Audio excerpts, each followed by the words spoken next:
Since the beginning of the pandemic, we've faced many challenges in rural America still today. Supply chain shortages, logistical delays continue to create hardships, and not only on the farm and ranch, but in everyday life. From empty car lots, inflationary impacts, skyrocketing gasoline prices, diesel fuel, increases in agricultural inputs. Growers need to know how to navigate the changing industry landscape. Today, CLAAS is with us to help answer your questions and provide expertise that you need to be successful in the upcoming season and beyond. Welcome to Rural America Live. I'm Mark Oppold, and great to have our friends from CLAAS with us, one of the world's largest manufacturers of ag equipment. They brought three experts from different areas of the ag industry. I might say right here that it's not about the CLAAS great line of equipment they do have that we're talking about most of the time on a Rural America Live, about their great products and the benefits to you, well, those producers who use the CLAAS product. But tonight we have these three experts here to talk about the challenges facing rural America.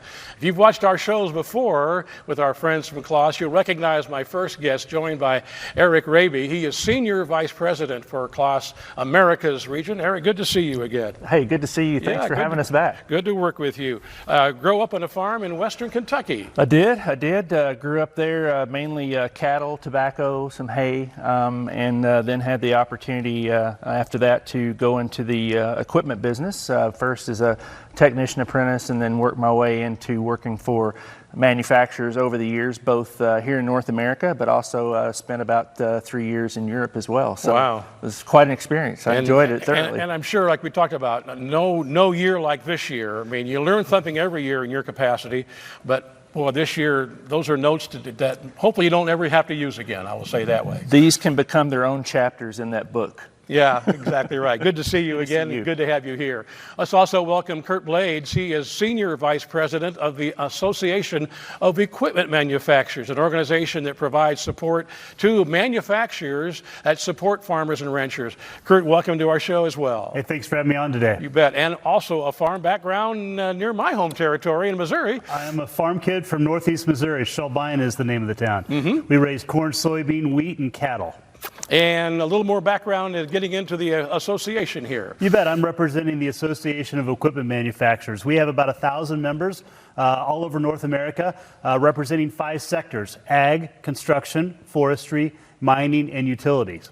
Looking forward to your input from that perspective here and how it's affecting not just farmers and ranchers, but manufacturers as well. And speaking of that, finally, Corey Clausen is here. He is the president of Custom Roto Mold, CRM for short, Custom Roto Mold, but you'll hear a lot of CRM during this hour. His family business, again, manufactures lots of different products, including those for CLAAS. Fuel tanks you see on the big CLAAS Lexion Combine, just one of the many components of his company from Minnesota. Yes, western Minnesota, Benson, Minnesota. And talk about your background there as well. That's home for you, born and raised? That is home. I grew up in Benson, went off to college up at St. John's in central Minnesota. But the family does farm south of Benson. They've been farming there for many years, and we've been fortunate to get out there and run some tractors in the fall. Very good, yeah. So again, from your perspective, all the things that we're going to be talking about this hour, appreciate you being here with us. Thank you. All right, let's set the stage a bit for what's happening in the ag industry and explore the root cause, what growers are feeling. Tightening margins, of course, higher input costs, greater equipment demand, limited supply. The list has gone on and on. Ultimately, it began with the onslaught of the pandemic, as we mentioned. It's been further complicated, though, by uncertainty in the global market. The last 2 years have really tested growers, manufacturers to use ingenuity and manage that risk. We seem to hopefully be through the worst of the pandemic here now. We're still seeing a kind of a trickle-down effect. Eric, I'll start with you and talk about some of the boiling it down to some of the things that are still going on now that are kind of front and center. Yeah, there's multiple things that are at play here, but really we boil it down to about 3 things, and that's availability, the deliverability, and then the cost. If we take a look, a lot of the things that we've taken for granted of being available for many years now because of different aspects of the market, notwithstanding the pandemic, but just looking at what the supply is versus the demand. And part of that, too, comes down to not just the components, but the logistics. You've seen it on the news, whether it's shipping containers or ships being backed up at the port. Right. Trucking is a big one, not to mention just having enough people in all aspects of the supply chain. So what it does is it really forces us to try to accommodate those and at the same time really try to manage the cost as well, which definitely has a negative impact. Looking at some video there, boy, trucks just row after row after row. I'm going to skip over to Corey, to you as a manufacturer here, and how the things that Eric mentions here, availability, delivery, and cost, and how that's affecting you and your business. Yeah, we've seen it every day since the start of the pandemic. A little background on CRM, we are a contract manufacturer, so we produce custom plastic rotomolded parts for all the largest OEMs, not just in ag, but in all different sectors. Start of the pandemic, our biggest concern was labor. I think demand started spiking on us in late December of 2020. And as we came back into the new year, our biggest concern was lack of labor with the increase in the demand. We soon realized that the components coming across the sea on ships, even domestic, kind of coupled the effect of, oh boy, we're kind of in trouble. And our on-time deliveries actually dropped quite a bit from 95% way down below 50. Wow, yeah. And at the end of the day, all we were trying to do is prevent a line down situation at wherever we're shipping our goods to. And now over to you, Kurt, as the equipment manufacturers. Again, you see it from a lot of different angles of equipment across farms and ranches, and some of the things and concerns that your members are voicing. Well, I mean, the supply chain challenges that have been alluded to before, I mean, they're vast. And, the one that gets the most attention in the national news is microchips. We've all heard about the microchip challenges. And we know, some of the challenges with 80% of those chips coming from China and Taiwan and some areas that were maybe more dramatically affected by the early stages of the pandemic. But frankly, it hasn't just been microchips. I mean, we've been dealing with steel shortages and steel prices going back, 3 and 4 years, even to the previous administration with some of the tariffs around China. But then you can speak to things such as plastics and rubber, and just go through the list of whatever makes up a tractor or a combine or a forage harvester.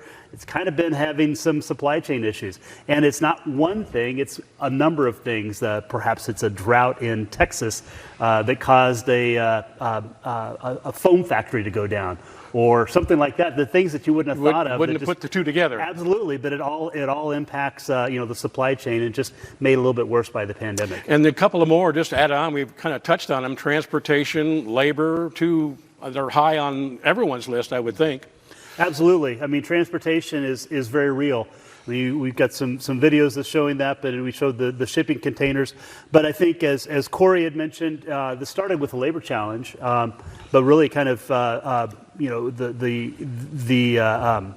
the supply chain challenges sort of mask some of those labor challenges that we're very well aware of. So, and if you can go back to why do we have a backup at the ports? Perhaps it's a little bit about truckers and a labor shortage on truckers, or maybe it's labor shortages at a manufacturing plant or components plant. It kind of goes all the way through. So these things all absolutely work together. You mentioned a couple of examples here: Europe to the East Coast as it relates to time, and then cost. Let's take time first. Yeah. So time. So I've got some notes here in front of me. Pre-pandemic, Europe to the East Coast was 4 weeks. Post-pandemic, we're looking at 10 weeks. And if you think about manufacturing that has been built on just in time, that's a big change. Yeah. Add to that, let's talk about cost. Exactly. And the cost is kind of the same thing. You can imagine as goes the time, so goes the cost. Pre-pandemic, we were seeing Europe to the East Coast about $4,500. Now looking at roughly 3 times that post-pandemic per container. Those are real costs that are certainly affecting the supply chain in very real terms. So if you have, again, shortages, stay with you, Kurt, here, because you have a perspective with all these different association members. The domino effect, I'm going to call it, in that supply chain issue, and I mean, talking about some of that. Yeah, well, I mean, there is a domino effect, and that's kind of what we mentioned, how it's labor, it's transportation, it's steel, it's, you name it. And a lot of times I've said when in conversations, some of these conversations happen, in spite of the pandemic, and some of them are happening because of the pandemic. And Corey, the smooth, I guess I want to say, how has it impacted you as far as keeping things smooth, keeping things not on time necessarily, because I'm sure you're delayed as well, but again, just how it's affecting your business as a manufacturer? Well, yeah, as we run our plant, our goal is a smooth production line where we can predict things. We can predict labor, we can predict components coming into the plant. When the pandemic hit, demand spiked on us a little bit. Obviously, the labor pushed our on-time deliveries way down. So we kind of went into a mitigation mode. A little bit of a crisis, hope and pray that we're going to get stuff out. So when things are late coming in, not only with labor but with supplies, we're looking at air freighting in, we're batch building, we're driving up costs quite a bit. Yeah. And we're real lucky. We have a great workforce at CRM and extremely flexible. So we flexed overtime, we flexed weekends. We did what we had to do to get it done and get it out the door. Again, if you're just joining us, talking about supply chain issues that rural America is facing, and farmers and ranchers, and we thank you, Eric, for CLAAS, for taking your hour here to talk about these things. And your great products stand alone out there, but how has all this impacted CLAAS? It's been significant, and I think that's one of the things that we want to do is to really, if you will, rise above talking about the products and the brands and really talk about from an industry perspective, whether it's on the supplier end, the association end, or we as manufacturers, but more importantly, how does that affect the farmer? Right. And what can we do to communicate with each other in a more effective manner? If we take a look, the global tractor market now is up over 20% from a year ago. The combine market's up 25% from a year ago. So the demand heightened demand, coupled then with this supply chain issues that we're having, really kind of create that perfect storm that we kind of let off the conversation with. And I think, though, it's very important for us, though, to, as all facets of the industry that we're dealing with, though, is to maintain as much transparency as we can, to have conversations on supply as early as possible. And we'll talk a little bit more about that later on what can the farmers do to maybe help themselves or give themselves an advantage in this situation. Very good. In fact, there's a word that's now more common, unfortunately, inflation, and because of the delivery and the time and the cost. So back to the Equipment Manufacturers Association, Kurt, and how it can impact the grower out there as far as income. Well, I mean, the reality is, to make equipment, you need a couple of things. You need steel, you need labor, you need transportation, and we've just went through all three of those are up in price. Sure. And as great as CLAAS is and all of our other members, they are ultimately at the end of the day in business to make a little bit of money. But chip costs alone are 10 times what they were, pre-pandemic, and rolled steel prices are more than double. So, I think we don't like to talk about inflation, but I think the reality is that the cost of goods have gone up, and we're seeing that is absolutely trickling through the entire supply chain, and ultimately trickling down to farmers and all end users. And Eric, no doubt, having a huge impact on CLAAS and your operating expenses in this environment and purchasing as well. Yeah, it's like with every business, you're going to have a certain set of challenges that you're going to face, and normally they're ones that are you can see coming a little bit down the road and can plan for those. And we have seen some of these things, so we're not totally caught off guard. So we're able to mitigate as much as possible some of the impacts, especially to cost. Because those are the two things. We talked about three things, but if we have the availability, the next discussion is going to be on cost. And when in this rising environment, we need to do our best to really make sure that we have everyone's best interest at heart here. And it's sustainable, too. I mean, inflation is going to be a factor for us. The question is, for how long?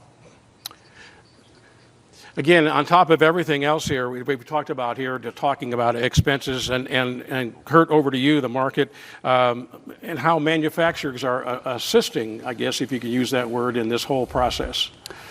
Well, I mean, some of the things that pretty proud of our industry early on in the pandemic, we recognized the seasonality of the ag market is such that you got twice a year that really matters, planting and harvesting, and if you miss either one of those two windows, a farmer's out of income for a little while. But as we kind of started off at the very beginning, a lot of these issues tie back to labor. And whether it is at the factory floor or whether it is a technician at a local dealership, or whether it is a farmer looking for some additional assistance, there is a labor shortage out there, and it's very real.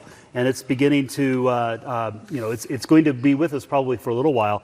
And again, if we didn't have some of the tight supplies on things, it would really show a bigger light on what really is potentially a big labor crisis in this market. Exactly right. So again, speaking about the impacts here and what it has done to the market here is in manufacturers, and Eric, over to you as far as manufacturers again and CLAAS assisting as much as they can here, and then we'll go on more and talk more about the labor, I guess. Yeah, it really, we're coming back to this common denominator of labor here, but it is so important. And I think one of the things too is with the pandemic, we learned very quickly that people can work remotely, but it's hard to build a combine remotely. So those people still had to, they had to show up every day. So it was very important for us to, number one, look out for the safety and the well-being of our employees, but really to understand when we had a shortage in people, how are we going to replace those? And there is not a short-term answer for that. It really comes back to planning, like I said before, and this is one that we see labor being a long-term issue. What can we do to plan for it? And one of the things that we've done is we've started an apprentice program in our factory that really is a dual study program, and we've had some really good people go through that, and we see that as the catalyst to keep us in front of this labor issue. Exactly. Maybe go a little bit more depth in there because CLAAS is a global manufacturer. We can talk about that a little bit later as well. So it's not just the U.S., but there's this labor issue, and a lot of these are worldwide. Yeah, we have factories in 19 different countries, and we have independent sales organizations in 35 other countries as well. So there is a widespread, and I think with the pandemic being so global in nature, it really brought a lot of this to the forefront. That we knew was there, but really in a way that was such that we had to address it not only to take care of the current situation, but look down the road. Safety of employees, getting them into work, but also replacing employees or getting new employees as our business grew. Yeah, and again, you've touched on it. I want to talk about some of the steps that CLAAS has taken to minimize the effect. You touched on it a little bit here on the labor shortage. Yeah, and I think, one is absolutely the apprentice program, and it's fairly specified. The other is we're starting our recruiting efforts much, much younger. And by that, I mean not just looking at vocational education programs, but high schools and even the upper grades of elementary school, in not only talking to children about agriculture, but talking to them about careers in agriculture and what can we do that really gets them interested in the business and tells them that, whether you're going to be a plumber or an electrician or you want to build combines, that is an admirable thing to do. That's really what keeps our economy going. And I think all too often we as a society have always said, well, in order for you to be successful, you have to go to college. But we need to really focus on the dynamics of what is the part of our economy that keeps things going. I don't know if you've hired a plumber or an electrician or had someone build a combine for you lately. If you can find them, so I think that's something that we really have to instill in younger and younger people. We could do a whole hour on that topic. Absolutely. Right there. Absolutely. Exactly right. We've only scratched the surface here, folks. Challenges and that your growers are facing now and beyond here for the rest of this year, and perhaps who knows how long. We hope not long, but a lot of great advice here from these experts that are here. And so you are an important part of our hour as well. We're call-in questions. Maybe you've got some examples of some of the successes you've had or something you've done as well. But a question for any of our panelists, 844-264-0022. Again, lines open, 844-264-0022. And before we take our first break and we come back, we're going to take a look at how the global environment is affecting food security, how growers can prepare for the future in an unsteady market. We'll open those phone lines for you, and first time we've mentioned this, a chance to win a 1/32 scale model of a CLAAS Lexion 8800, there we go, combine. And they were worried I was going to say give away a combine here tonight, but it's going to be that scale model. We'll take a break here, come back, and more Rural America Live with our friends from CLAAS right after this. Welcome back to Rural America Live. Mark Oppold, and great to have our friends here from CLAAS, a very special episode. We'd like to talk about their great products. We're joined by three industry experts, though, tonight. Eric Raby, Senior Vice President of CLAAS Americas. Kurt Blades, Senior Vice President of the Association of Equipment Manufacturers. And Corey Clausen, President of Custom Roto Mold Incorporated, all here to answer your questions, talk to you about your supply issues, chain issues you have, and in just a few minutes, we'll continue to, not just a few minutes, our phone lines are open now. If you didn't get that number, it is 844-264-0022. You're a big part of the hour. We'd like to hear from you what's going on in your area. In fact, we're going to start with our phones and go to Illinois. Matt didn't waste any time. Matt, welcome. Thanks for joining us. Thanks for having me, Mark. I got a question. I'm a little more of an optimist, so when I'm watching the markets here every day, I'm expecting to have a pretty good year. And I look at this CLAAS equipment. I guess my question is, how far out should I start my search or start looking to purchase this equipment? I know there's been a lot of supply chain questions here today.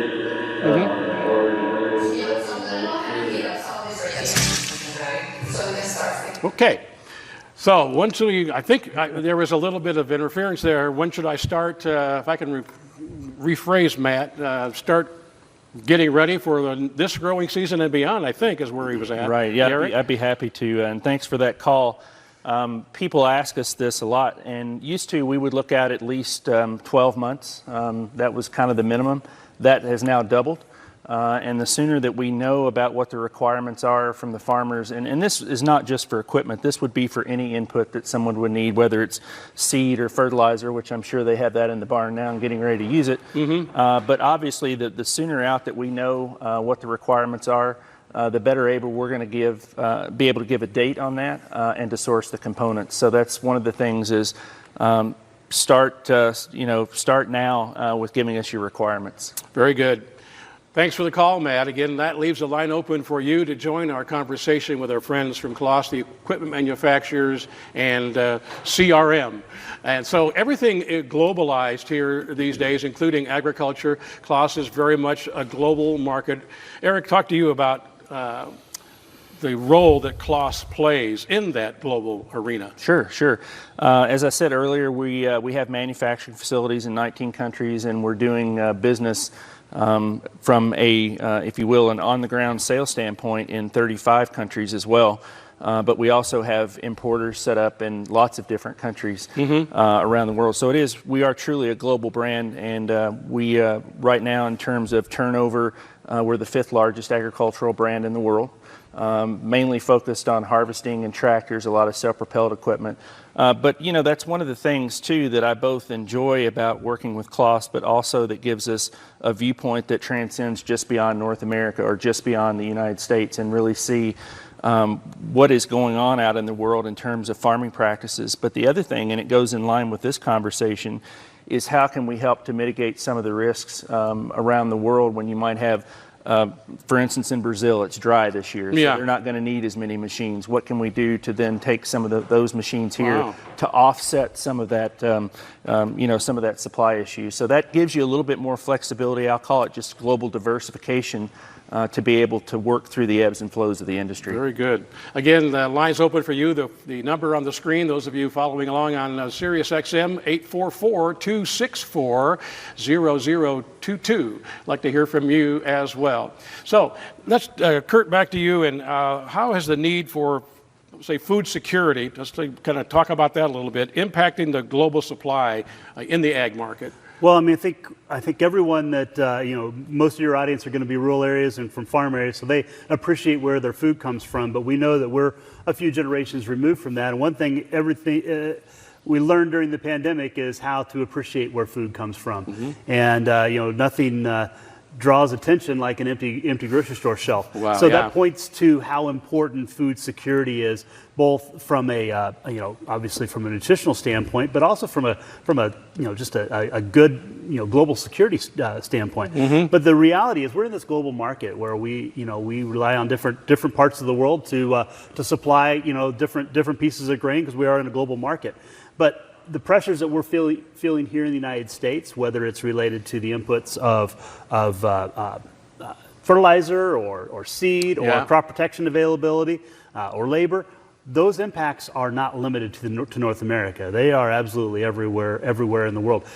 The good news is we've also seen some nice, high commodity prices that have led to some decent farm incomes. But I think the reality is there's just a lot more focus on the food system right now, the global food system right now, coupled with the environmental pressures that we're feeling from other areas that are focusing on the ag market. And it's going to be a really interesting time over the next few years as we navigate regulatory environments, but also as we make sure that our friends from CLAAS and other folks are really manufacturing the products that farmers need to grow the food for the world.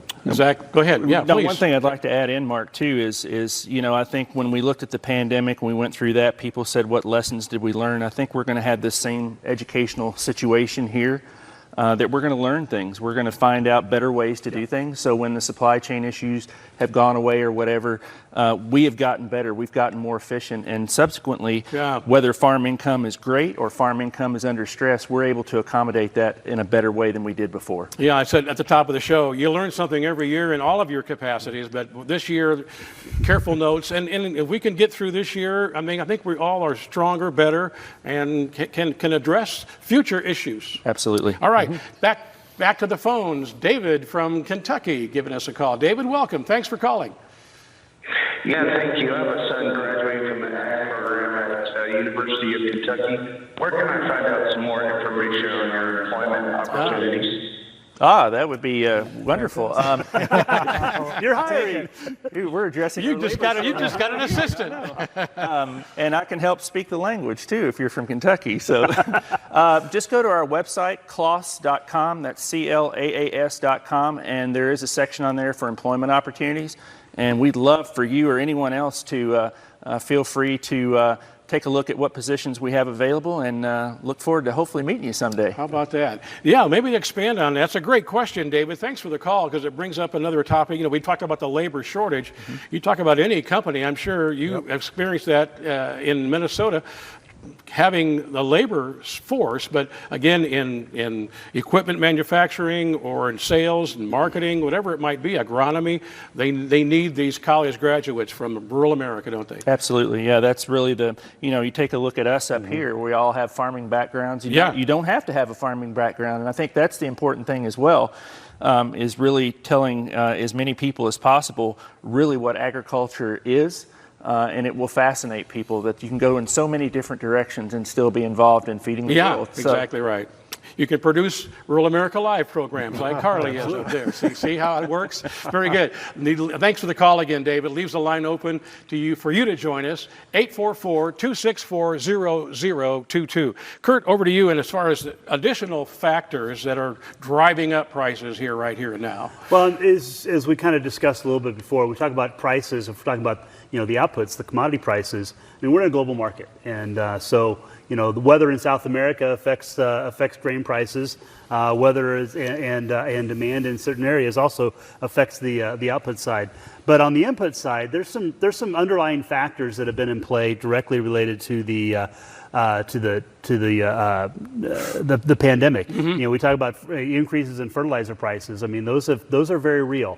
And I think we've been lots of discussion about where those are, what the impacts are going to be. We saw this train coming a while ago, but it's very real.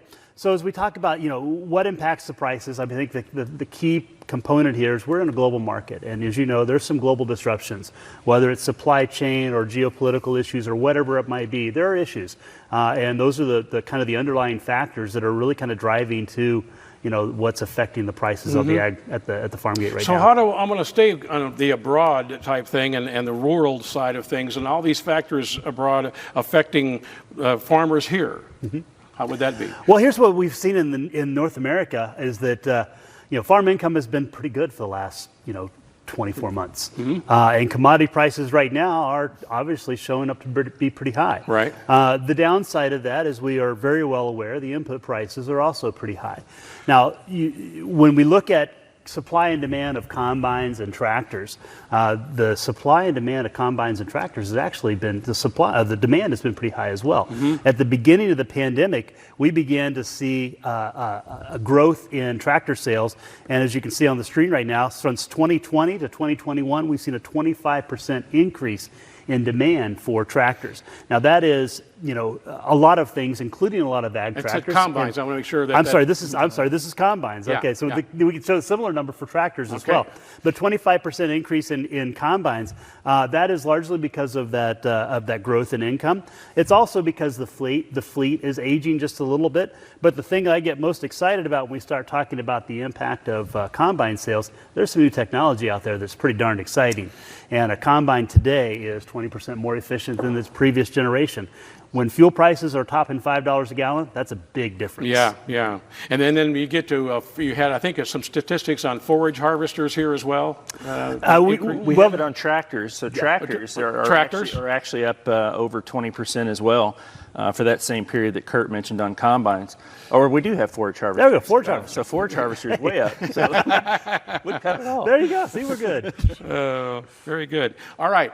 28%, that's from just 2019 to 21. And even before, we talked about inflation. I mean, before that, I think producers were ready for the next generation. All the new equipment, or the new additions, technology additions, CLAAS and others bring to the marketplace. And it just makes their job easier. Well, it does. And it really addresses some of those issues that we've been talking about as well. The higher levels of technology and the higher levels of autonomy. Whether that's covert or overt technology that's being used to operate that machine, what does that do for you? It reduces your reliance on labor. And so the ability to have someone, we talked about the technology turning your combine driver into a real operator. And so that really broadens the pool of people from which you can now look to become operators of your machines. Corey, I want to back over to you as a manufacturer and how the demand has impacted suppliers like yourself. Yeah, we've seen that increase 25, 35, 40% across all the industries we serve, not only just in ag. So it's been quite amazing. And so you have a lack of labor, you have a lack of supply. There's two key words that get you through all of that, and it's transparency and collaboration with the OEM. The OEMs have been really good to work with. They've been understanding. And some of the keys to getting through that, because we can add overtime, we can add staffing, we can do other things, but it's the collaboration and the transparency with the OEM. So at the end of the day, they understand the risks that we have, and we understand their demands. And if we go back to that caller, I think it was Matt that said, how far out? Yeah. From a producer, manufacturer, if we could have visibility 18 months out, we can surely manage the risk that we may see in some type of supply. There's been a time where a lot of the OEMs may have single-sourced a component into a tank or something like that. And what the pandemic exposed is those are pretty high risk when we single-source into something, especially when we have to ship it across from Europe or China. And so you're seeing more of a regional location, and then we're trying to dual-source it.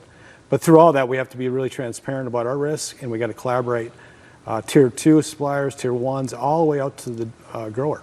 Exactly right. And really the transparency is you have to be at this in this stage. I wanted to ask about is there an area, the caller you mentioned from Illinois made a great point. Is there an area, a component that said you better be right now figuring out where you're going to get X part? I mean, I don't know if you can fill in that blank or not. It's something that's really short. That's a magic dart. But if you went out 18 months and could have a crystal ball, we could back into some production plans, smooth it out. Actually, and that helps drive out some cost through the factory if it's stable. But when we start running our production plans and it looks like a bumpy ride, that's when costs go up.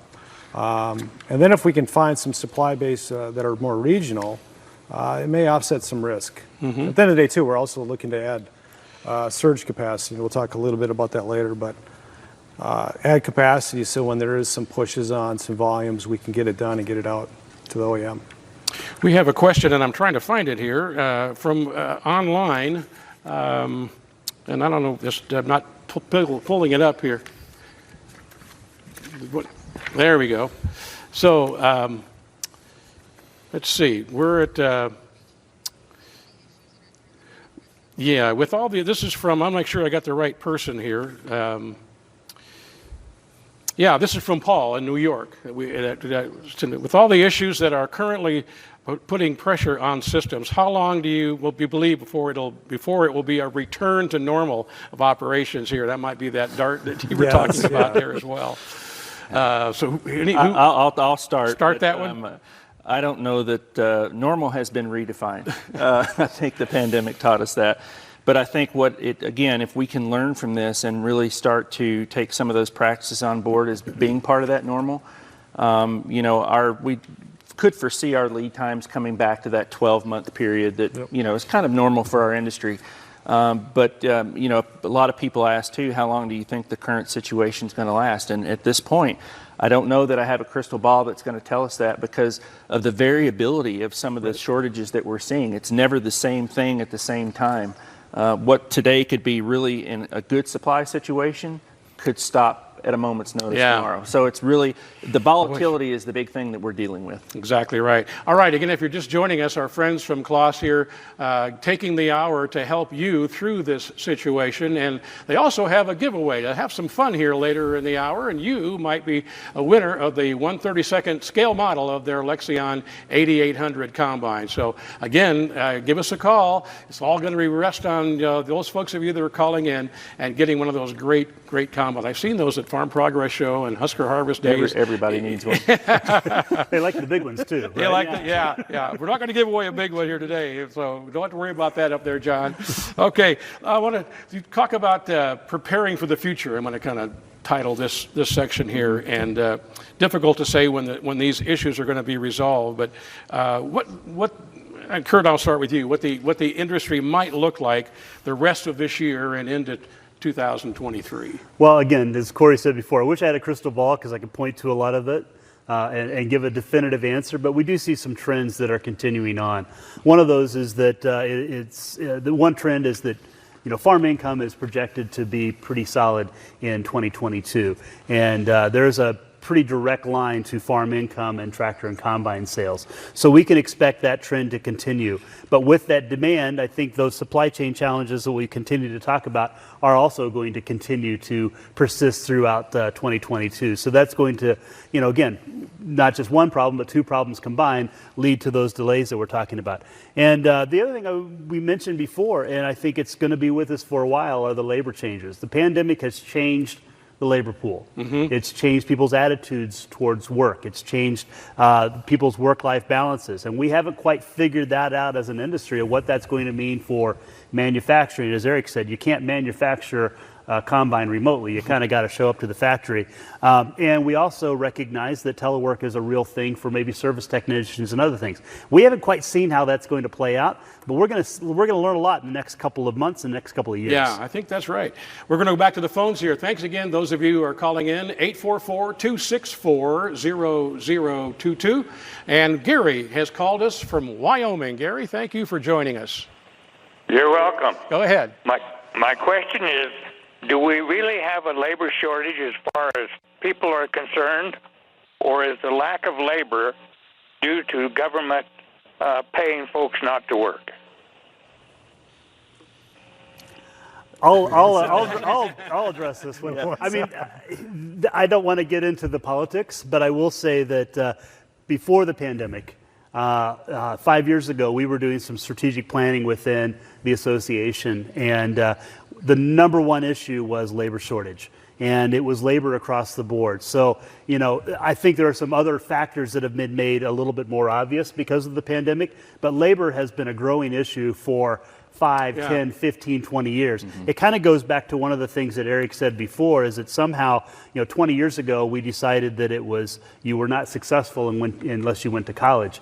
And so we lost a lot of those trade-focused careers. And what we need to do as an industry, in agriculture specifically, is to educate parents, educate students, educate kids, educate everyone that it's pretty good to be involved in agriculture. But those seeds are not going to really bear fruit for another 5, 10, 15 years. Yeah. Thanks for the call, Gary. Great conversation here. We appreciate more of you. Again, that leaves the line open for you as Gary leaves us, 844-264-0022. We're going to explore solutions for growers, at least the way the panel is thinking about it. We take a short break right now. We come back, we'll be answering your questions again.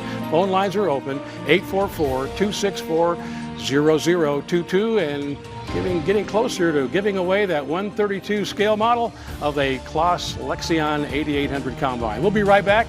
Rural America Live continues.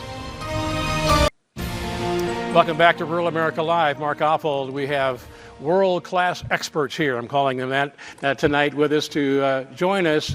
And before the break, we talked about the global ag industry and challenges that it poses to American farmers and ranchers. Now that we've provided some insight to the industry and the challenges, we want to explore steps that you can take to navigate what could be a difficult season, but there's some bright spots in that as well. If you have a question, or our phone lines are open, or something that you've done that's been helping in your farm or ranch operation, pick up that phone, give us a call, 844-264-0022. Love to hear from you. Earlier on, our friends from CLAAS invited online questions from some of their customers around the country, and we have one of those here, and we wanted to share. Willie from Wisconsin, he's asking, what is the end game for your company and dealers in the future, supporting customers with the inability to find technicians or people to do the physical work in general? So I guess that's an Eric answer to start out. Yeah, certainly happy to take that. It's a really good question, and I think some of the things that we're trying to do really kind of circle around the parts and service end of things. And if we take a look, we talked about it earlier, lots of technology. Well, a lot of that technology kind of culminates into what we call remote service, and that gives us the ability remotely, without having to send a technician out, to diagnose what's wrong with the machine, sometimes in a lot of cases before the operator even knows there's a problem. That'll come up and we can actually diagnose and fix that. The other thing is, when it comes to parts supply, and nothing is more frustrating, having grown up on a farm and grown up in dealerships, than driving 30, 45 minutes to a dealer to find out they don't have a part, and then you have to do that over and over till you get it done. So we've implemented a program called On Your Farm Parts. So if you know what a lot of the consumables are on that machine, or even some things that you might just want to have on hand, we offer special discounts. We offer special payment terms on those, and we'll actually put the parts on the farmer's yard in their workshop. So that way, if we can help diagnose the problem, you don't have to wait on that, and if we can have some of those consumable parts there, you don't have to wait on that either. So that really makes the whole process a lot quicker and a lot easier. But to us, that's probably the most important thing, is really what do we do after the sale of the parts and service. Right. I imagine that the response has been very positive from your customers in that regard. It has. Yeah. It has. I want to stay with you here, and of course, there have been many disruptions we've talked about in the supply chain, escalating demand, around the globe. So again, CLAAS and what they're doing right now to minimize the impact right here and now in this season's productivity. Yeah, what we're really trying to do, and we talked a little bit about transparency, and we're not just asking for transparency from the farmers or from the dealers, but we're really offering up our transparency and what are some of the things that are limiting us, what does that do to lead times, and so we're trying to get as good a picture as we can on what the demand is, and as Kurt talked about before, is that demand continues to grow. So the sooner we know how much longer that demand is going to be at a heightened state, the better off we are in keeping our foot on the gas pedal, if you will, on looking for, as Corey talked about, alternative sources for some components or whatever. So again, before we were saying, okay, we need to know what you're going to be needing next year, we'd like to know a little bit farther if possible. And I think this is another thing too, is we talk a lot about new equipment, but used equipment's very important as well. Wow, and yeah. I think for a lot of farmers today, it really is a good idea, if they know they're going to be in the market for a used machine down the road, to let your dealer know kind of what you're looking for, what your parameters are or whatever,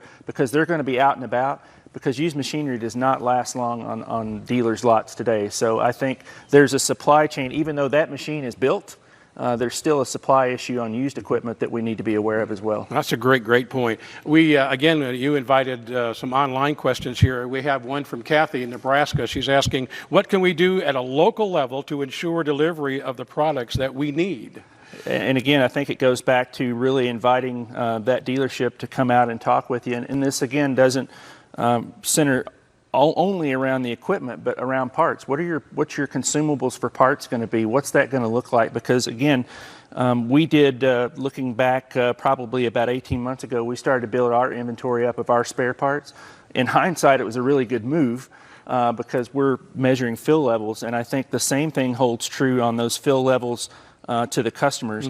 If we know what the demand is going to be, we are much better situated to do it now in the off season, especially on combines for now, use the winter harvest or the winter inspection program to have a look at that combine and understand what you need so we can get it to you on time. And what about the supplier side here? Looking at from the CRM in Minnesota, but you supply around the world, really, from your perspective here, and combating the challenges that you see.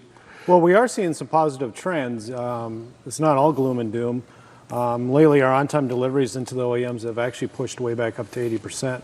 Our Wow. labor issues have kind of settled down. It's still a concern. Costs of our components coming in have somewhat stabilized, albeit high. I think people are adding capacity to handle that new demand and stuff like that. So there's a lot of positive things going on. And at the end of the day, if we're going to push one message, it's for that grower to get involved with that dealer early so we can hear about what they need way out into the future, whether or not be firm or not. But the more visibility we have, we can go find alternative sources. We can hit products into that factory so combines are built on time and the grower gets their combine. Very good. Another question online here. This is from Pennsylvania. Jandon wrote in and said, I was wondering if we need to be stocking heavier on parts or if there are parts shortages or freight trucking issues coming up. Any particular, maybe you start with, whoever. Yeah, I can. Go ahead. Go ahead. Go. Well, I think there is a shortage of truckers. I think there's some good studies out there that there's a lack of truckers out there, and so while we'll order the goods, what we used to take for an assumption of getting the goods on time, now we have to worry about the inbound freight, whether it's on a ship or domestically on a semi. And so, with demand going up and the lack of truckers, there is a gap there right now. So if you're going to go out in the future, again, that 12 to 18 months, the crystal ball situation, but that's what I would advise. Talk early and talk often. Yeah. I'll add one other thing, Sure. too, is when we look at having supply issues on components to build new machines, those are usually the same suppliers that we use to get spare parts from. We just don't put them together, we put them in a warehouse. So we do have some of those issues too. However, I will say again, we probably have a better supply on the parts end of things, and we look at in terms of fill rates, and that is when a customer comes in and wants something, can we fill it directly then? And we continue to monitor that on a day-to-day basis and are really trying to overcome some of these. So in that regard, we may not have as many component shortages that are going to show up immediately, like not having a machine delivered. But going back to what Corey said, the logistics, and it goes back to what we started this whole segment on, was logistics are they are more and more of a problem, and that is getting those expedited as quickly as possible. Mm-hmm.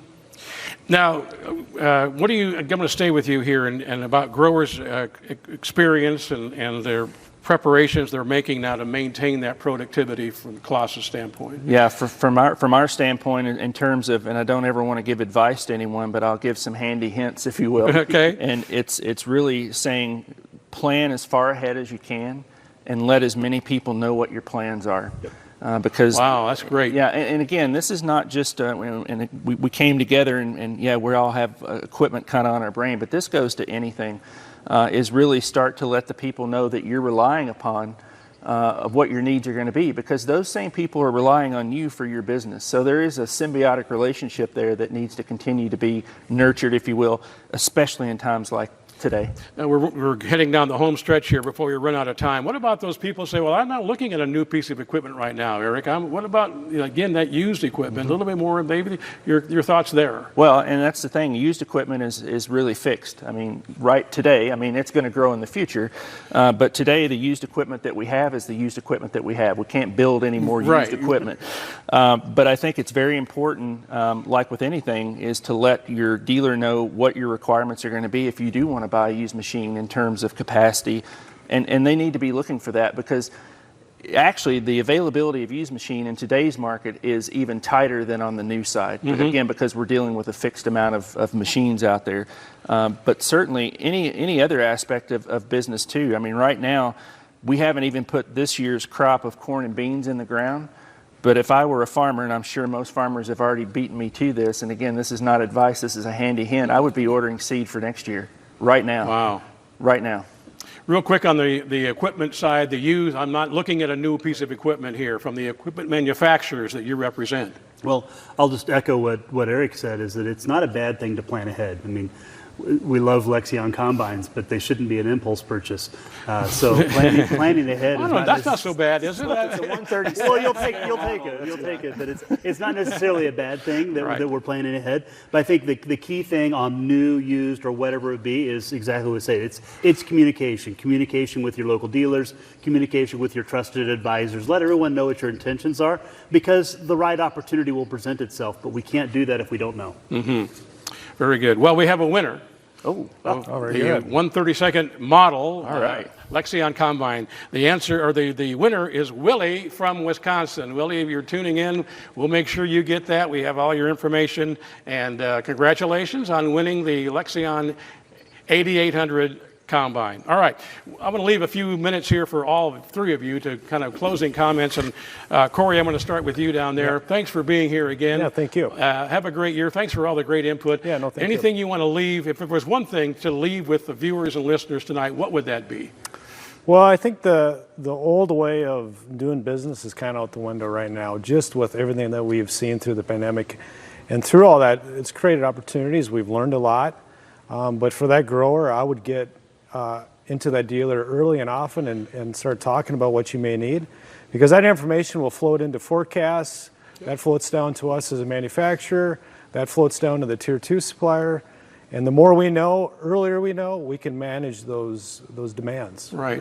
Otherwise, it's kind of chaos mode, and we don't like running in chaos mode. Well, it's good to hear that there are some areas that are improving as far as you're concerned with your business as a manufacturer that are on the way up. Yeah, I think one key metric we look at is our on-time deliveries into our OEM partners. Okay. And that's gone from below 50% all the way up to about 80% right now. Very good. Thanks for being here once again. Kurt, what a great person to have here in talking about all this from the equipment manufacturers. How many members do you have, by the way? So we have just over 1,000 members. Wow. Representing both the component suppliers as well as the OEMs. Your closing thoughts? Well, the one thing I would say in adding to Corey is, a little bit of communication is a really good thing. The other thing I would ask is also a little bit of grace, because none of the manufacturers want to be delayed. None of the dealers want to be delayed. None of the input suppliers want to be delayed. So we're all working towards solving this supply chain challenge at the same time. We just ask for a little bit of patience. I like that too.